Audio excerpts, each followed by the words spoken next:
All right.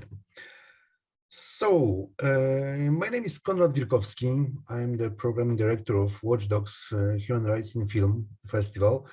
And I have a pleasure of hosting a talk with Anaïs Taracena, the director of the film The Silence of the Mole, the film that we are showing in our Watchdogs competition this year. Hello, Anais. Hello, thank you very much. Hi, everybody. Thank you very much for the invitation to be part of the Watchdog Human Rights Film Festival. We are very happy to share our film from Guatemala. Mm-hmm. So thank you very much. It's great that we can screen the film. So first, I would like to ask how this story has begun for you. I mean, how did the hero Elias is he like a kind of famous person? A lot of people know about him. How did you how did you get the idea or to make such a film? Okay, yes. Well, the story of Elias is not very known in Guatemala. I think in the moment during the 80s, some persons knew his history, but my generation don't know the history of Elias. And I met Elias through his brother because the first time I made a short film, I filmed David Barahona, Elias' brother. It was in 2010, no, 2011. And David always talked me about Elias, and he said me, you must know my brother. My brother has an incredible story. He was an infiltrator. And after I made this short film, I showed this short film to an Italian filmmaker. And when he watched the short film, he told me, you know that I have found footage of Elias while he's giving a testimony and denouncing the human rights violation in Guatemala in 1983, and that was in Madrid, in Spain. And he gave me a film tape, a VHS film tape, and it was very interesting because by this moment, I hadn't where to watch this film tape. So I went to Guatemala and I wrote to Elias, and he was very happy because I filmed his brother and also because I gave him this film tape. And he had never watched these images of him while he is giving this testimony. And he was very happy. So we started like a good friendship. And he started like talk me a little parts of his lives and also his moment while he was an infiltrator. And the first thing the first time I didn't say, oh, I'm going to make a film, but I was like, I think it's important to record his testimony. And I asked Elias if I could film him. And I filmed him once in his house. And then Elias get a little sick and he told me, I prefer that you film me in another moment. And like 2 months later, he called me and he said, I'm going to give my testimony in this trial. That is the trial of the Spanish embassy, of the burning of the Spanish embassy. And I say, okay, I'm going to film you, no?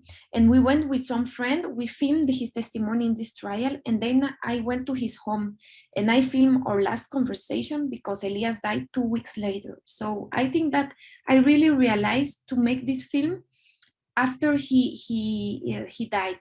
I think when I was very shocked and surprised, and it was like, no, I think I have to do something with that. And I really started my research after that Elias passed away.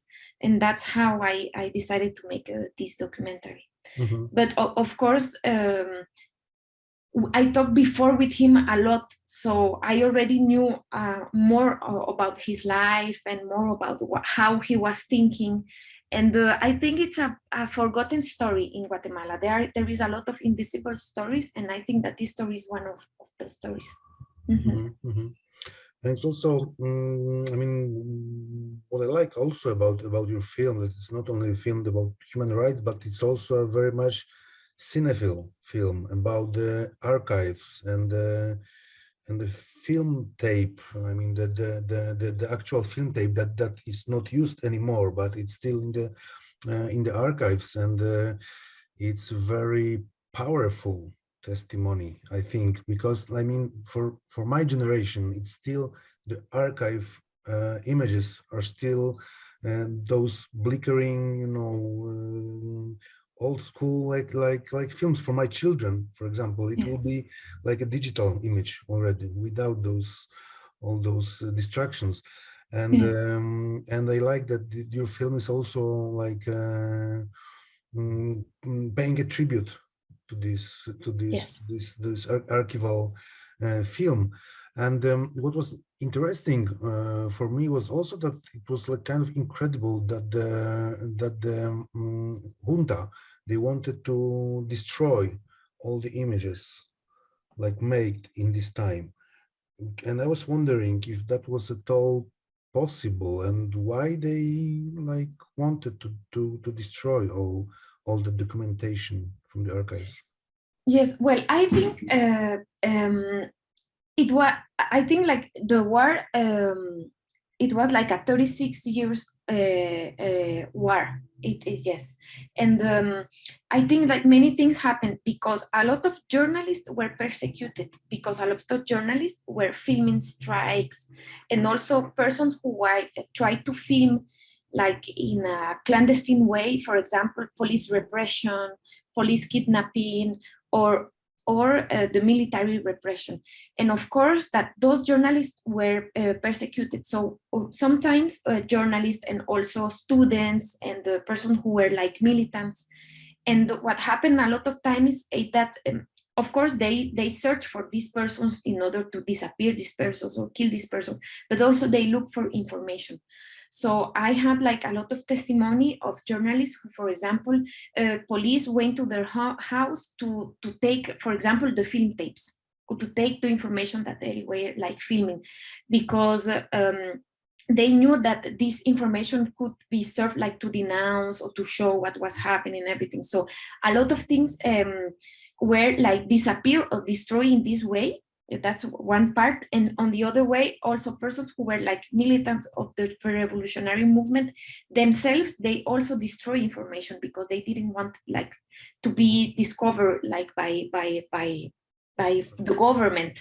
So it was also that. And then also there is not a policy of preservation of the visual patrimony, even in our days in Guatemala. So also a lot of things were like lost and everything. And right now, for example, a lot of TV newspapers doesn't from the 80s doesn't exist anymore.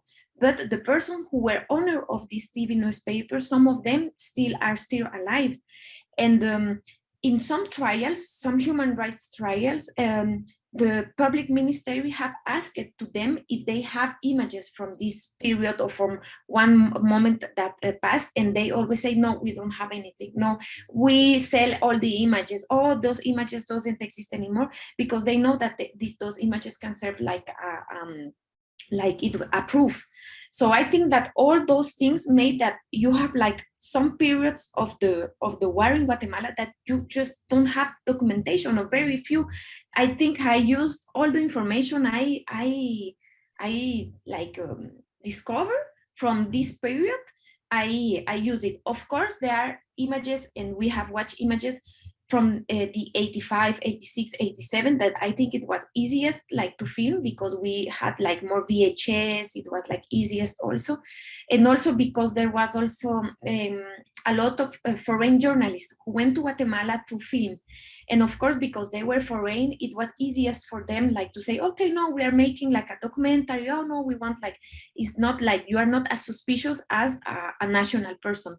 So I know that there is found footage from Guatemala in the United States, in France, in Germany, but of course, and it's good because those images are very good protected, but the problem is that it costs a lot for us like to use it. And so yes, but in Guatemala, the only place that preserves like film times is the place that we watch in the film. And you can watch that the condition are not the better because they don't have a lot of money, they don't have a lot of place. So yes, and was there like two journalists person who started to film like more in the 84, 85, 86. They have a lot of fan footage, and there it's accessible. We can buy it like not that it's not like it's cheap, Yeah, but it's a private archive, yes? Yes, but are private archives. Yes, they are private archives. But yes, it is. I don't know. I would had loved like to make a documentary only with found footage, but for in this period, I think it's not possible because it's complicated. Yeah, just to access to this information. So I think it's a lot of things. It's of course like military repression, also a non-policy war, and of course in a war there is also a lot of images that are lost always. Sure. Yes. And it may be interesting also for you because in our program this year we have a Polish film that is made from found footage made exclusively of the Polish secret police footage that Yes. made in the 1970 because it was the year of the big workers' protests and workers' massacre by the communist police and the military. And this film is made completely from the point of view of the government and the police. So I thought that maybe it could be interesting for you. But also I wanted to ask about the trials, because the most famous trial of Mont. Yes, Yeah, the general. I mean, it was finished with him being condemned. Yeah, and he was accused, and he was then like the charged, and there was the trial was finished, but then it was overturned. Yeah, exactly. Yes. So I wanted to. What about the trial of the Spanish embassy case? Is it finished already, or? Yes, yes, it is finished. Yes, this trial. Well, of course, the trial against Rios Montt, it was a genocide trial. Yes, he was condemned, and 10 days later, they say, "Oh no, there was like mistakes during the trial, so we have like to stop everything, and we have like to do it again." And of course, that Rios Montt, he died very safe in his house with his family, and yes, that was like very disappointing. But it was like a big process. The trial of the burning of the Spanish embassy. Yes, there is a sentence.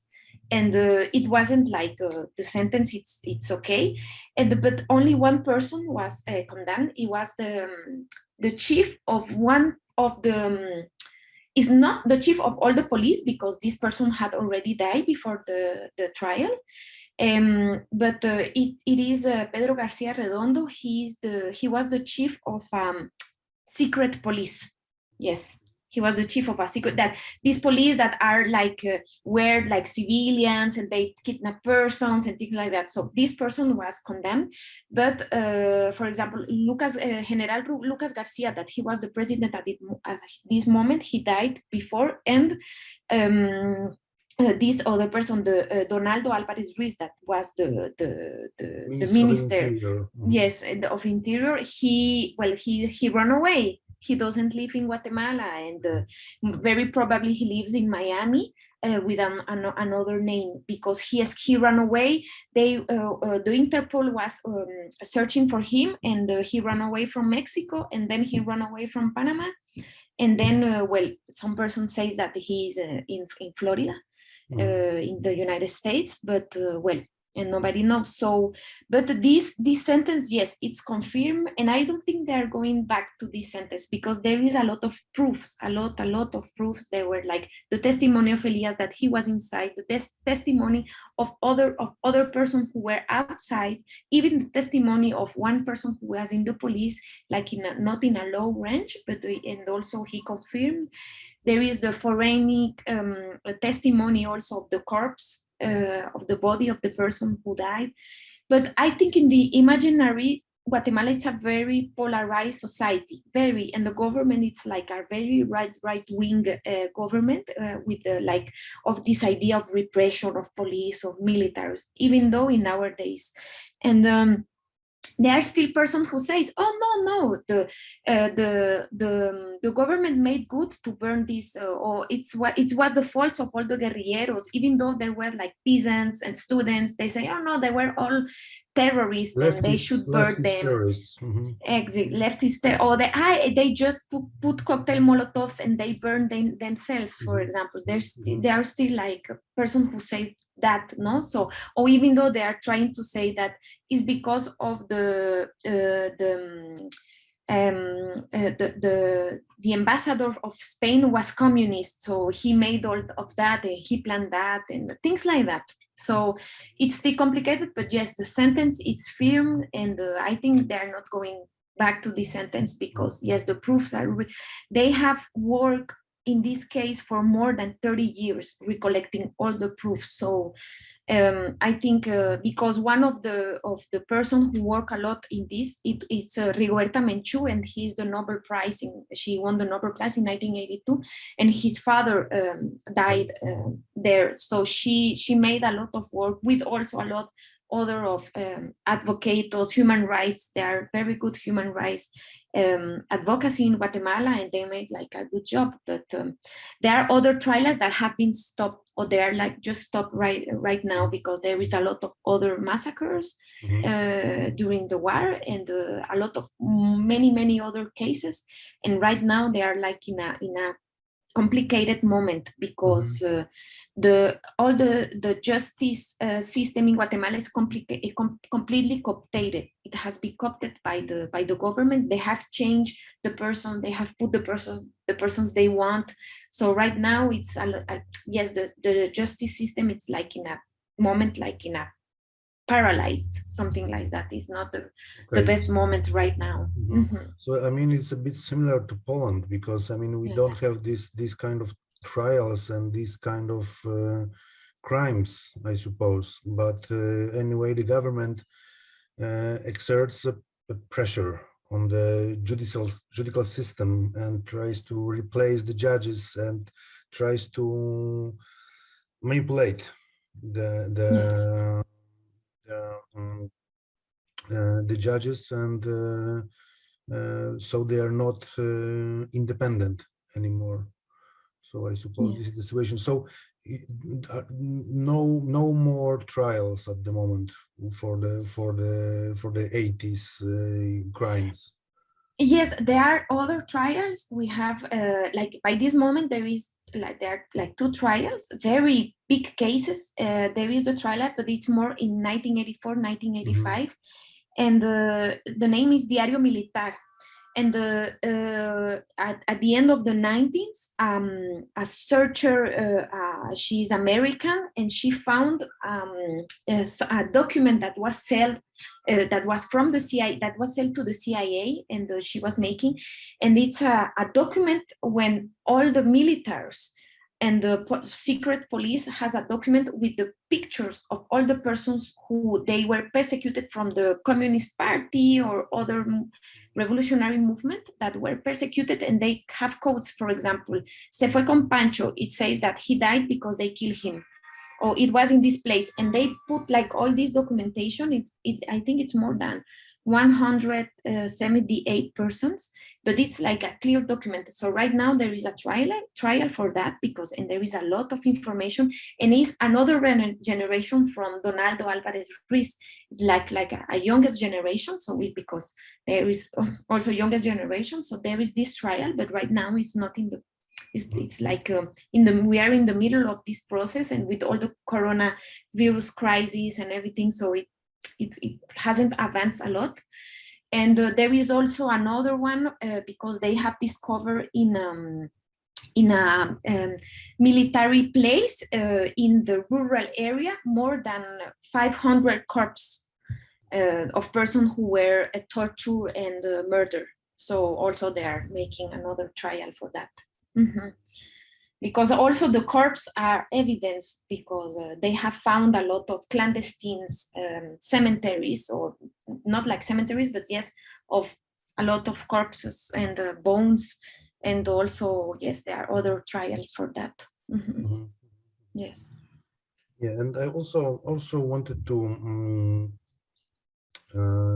ask about Elias, because he's like, was he like really believing, like he was like the left-wing person. Yes, I mean, Yes. he was like from the beginning, like in his youth, he was involved in the political movement somehow before.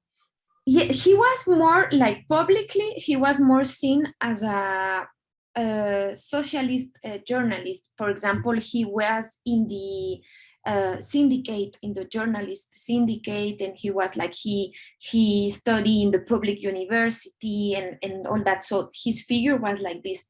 And he had, like, in a clandestine way, as a journalist, he passed, before he made this work of infiltrator, he was like passing some information as a journalist for the revolutionary movement, for the guerrilla movement. But he didn't like took arms himself. He didn't say, oh, I'm going to the mountain or things like that. He was like more like a collaboration. Yes. Mm-hmm. But he wasn't like active politically, like active. It was all clandestine. Yeah, he was.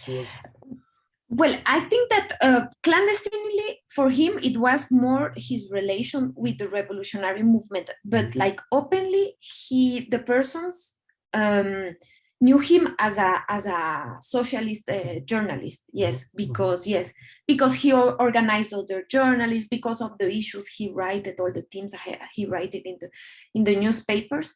But that's why Donaldo Alvarez Ruiz, the minister, wanted to work with him, because he had like an offer, because Donaldo Alvarez Ruiz wanted to become a president, and he wanted like to be friendly for the social. Yes.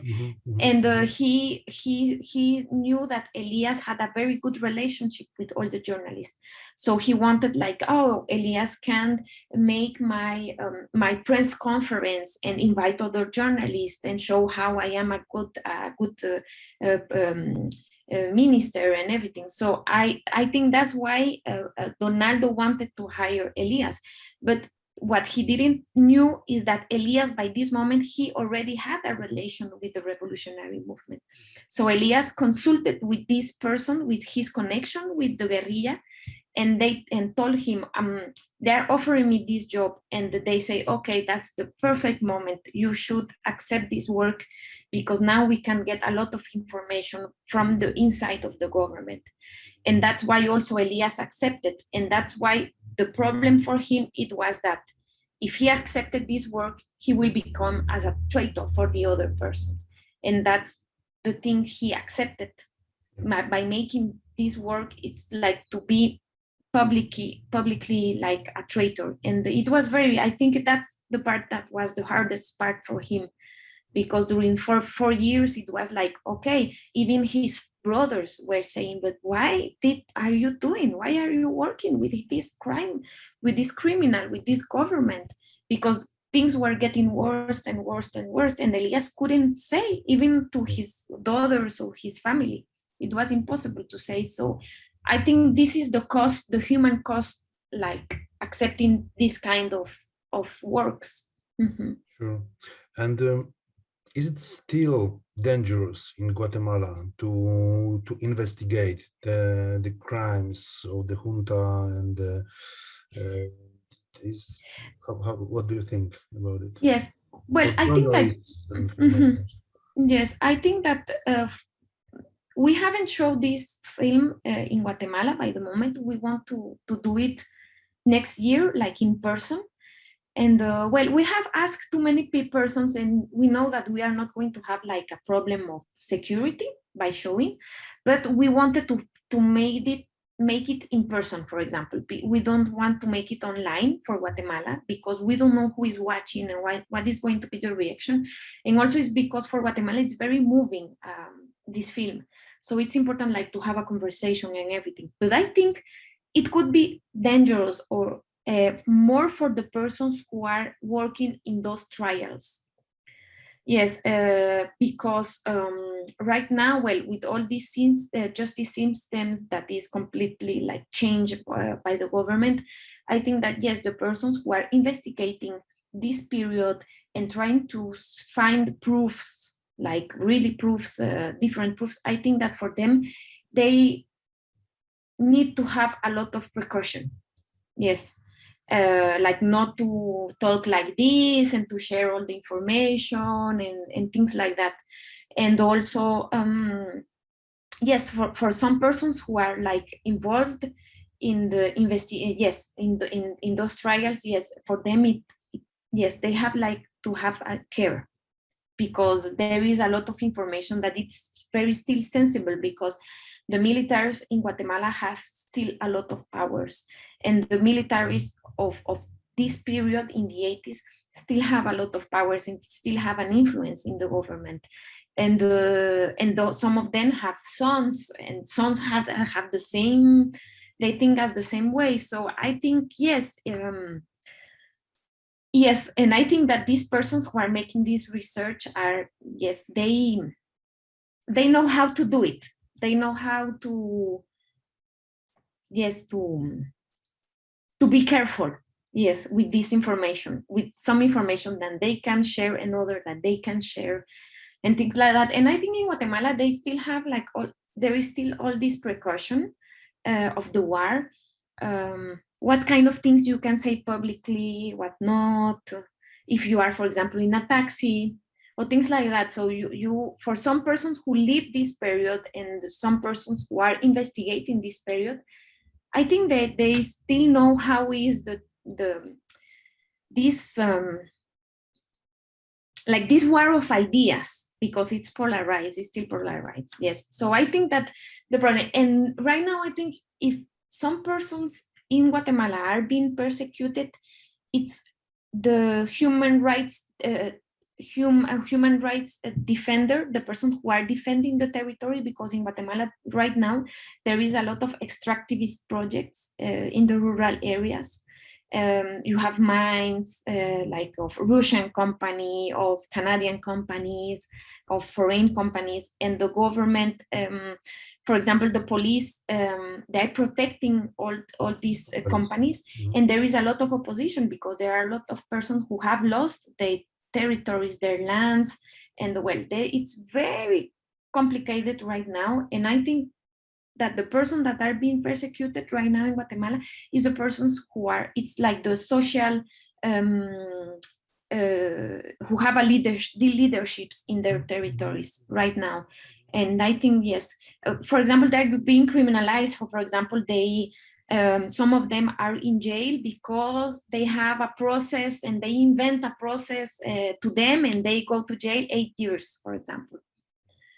Yes, or things like that. So yes, that things are happening. And right now, another thing that is happening is last year there was a very big strike in Guatemala, and some parts were like they started like to burn a window of the Congress. And yes, it was like a strike with a lot of, but it was there was like a big reaction from the police, and a lot of persons were arrested. And then they were like liberated, but more like than 50% or maybe 100 were arrested. But right now, 1 year later, the government is making an investigation, and they are now trying to criminalize students that have 20 years old, and they're accusing them of terrorism or destroying the patrimony and things like that, even though those persons were like beaten by the police and everything. And it's a strategy, and and it's completely strategic. And we are like, oh my God, what is happening? If we are starting with that, we're going to go back to what happened. I don't know what is going to happen, but yes, right now, yes, that's why I'm saying we are not in the best moment. Of course, those we are not in the same levels of repression, of course. But there is like other strategy of criminalization. I think it's more like, yes, to have a charge, and so you go to jail, or they took you and you have to pass one week in jail, and then they release you, and then things like that. No, I think it's more like this. We don't have like those death squads, but yes. I think in Poland it's also more or less the same direction. Of course, not that that harsh, not that severe, but it's also the tendency to criminalize like really minor things, like minor offenses. Recently, there was a case that some teenagers were tried. There was a trial because for writing with the chalk on the pavement, just across the street from the Ministry of Interior, you know. So that's and just really, because they got I mean, that right. it was political, but anyway, I mean, how can you try a teenager for writing something with chalk on the pavement? That's really stupid. I mean, but this is this kind of strategy. So I think it's universal everywhere. Yes, it's universal. Yes. So yeah, I've seen that. I mean, your film has been shown really like all around the world, and it's really incredible how many festivals it has been on. So I think it's really a universal story, and it really can appeal to people all around. And do you travel a lot with the film? Well, well, at the beginning, Because no, pandemic because of the pandemic. Yes, situation, we had our premiere in Hot Dogs, but it was online, Sheffield also, and but we could present like in person in Costa Rica. There was like a presentation, but it's very near from Guatemala. In Mexico also. In Mexico, we had like a very good reception of the film because I think that there are a lot of point of commons between Guatemala and Mexico. So it was very interesting. And also we presented at ITFA. Just right now, we went to ITFA with Carla Molina, she's the cinematographer, and we were very happy because ITFA is like the biggest documentary film festival, and we were like in the best of fest. But for us, and we are very happy, like really that the film is being shown in Poland, because for us it's important like also to show the film in countries where we know that even though we are very different, we have like similarities. We couldn't go, but the film was shown in Kosovo, and of course, well, the Balkans and Kosovo, they passed like also with a long war, and also very different war. But we were very happy to know that this film was sharing in a country where we know that we can have like these connections. So we want to continue to show our film in different countries, in countries that we know that for us it's not that easy to go, but at least the film is showing, and it's like creating a dialogue and everything. So yes, for us it's very important that, and I think is that Guatemala history is very complicated, and we don't have a lot of films from Guatemala that are being shown internationally. It's complicated for us to make films because we don't have a big industry, and then it's also complicated to distribute a film from Guatemala because I don't know. I have some comments that say, I don't know if Guatemala, we don't know this country, I don't think it's going to be interesting, and things like that. They have told me while I was making this film. But that's why for us it's very important like to share it, because because it's a way of communication, and it also has this, I think it has a reflection about the post-war country, and that countries that have a lot of that have past in a past, yes, and this reflection about present and past, and also about archives, and that is not only for Guatemala, and also this thing about silence, how we this heritage of silence, and how silence of a war can still in the body of the persons. And I think that we have it in a lot of countries, not only in Guatemala. And then I think that's why we can also share these common points. Yes. And then so that people don't want to talk about the war, and so because they want to leave it in the past and not really relive it again through talking about it, but it's really, I mean, it's really needed, to heal all the wounds. It has to be said, even though it's really tough sometimes. And some people say that it shouldn't be said. It should be buried and forgotten. But I suppose it's not the best way to deal with that. And I hope really that everything will be said about the conflict in Guatemala, and all victims will have their like part in this story, because this is also just about giving the voice to the victims. Yes. Yes, and it was also like I wanted like to be a film that we were like with a lot of dignity, you know, even though there is a lot of pain and a lot of, because of this violence, and all the persons who are talking the film have lived a violence moment, or have lost a person because they killed their father, they killed like, or they were kidnapped. But it is also like a way of telling as political subjects also, that persons who say, okay, we have this sad story, but we have our dignity, and we also took our decisions, and maybe they were not the correct, but they were our decisions, and we made it because we didn't have any other options. So for me it was important, that because in Guatemala, I think it's not politically correct to say, okay, I decide to radicalize, or I decide to be, or to like, yes, to not be, to oppose the government and things like that. And this is the story of a lot of persons, and they are still afraid of talking about that, or they talk it just to some persons. And I think it's important, like, to say it, no, it's part of our history, and we can talk it, and we can be also, yeah, to talk it as with dignity. And I think it is important also, because it's another way also of telling our stories, I think. And that's also what I wanted to do with Elias' history, that it's a complicated history, but at the end you can watch Elias, he says, okay, I'm fear, but that doesn't means that I can't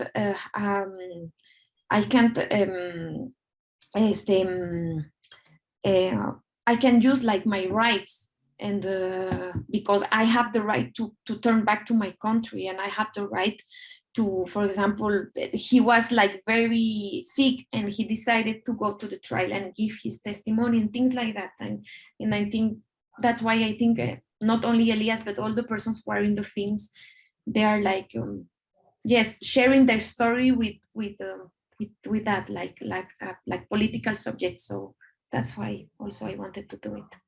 Mm-hmm. Great. All right. I think so. We are running out of time. Okay.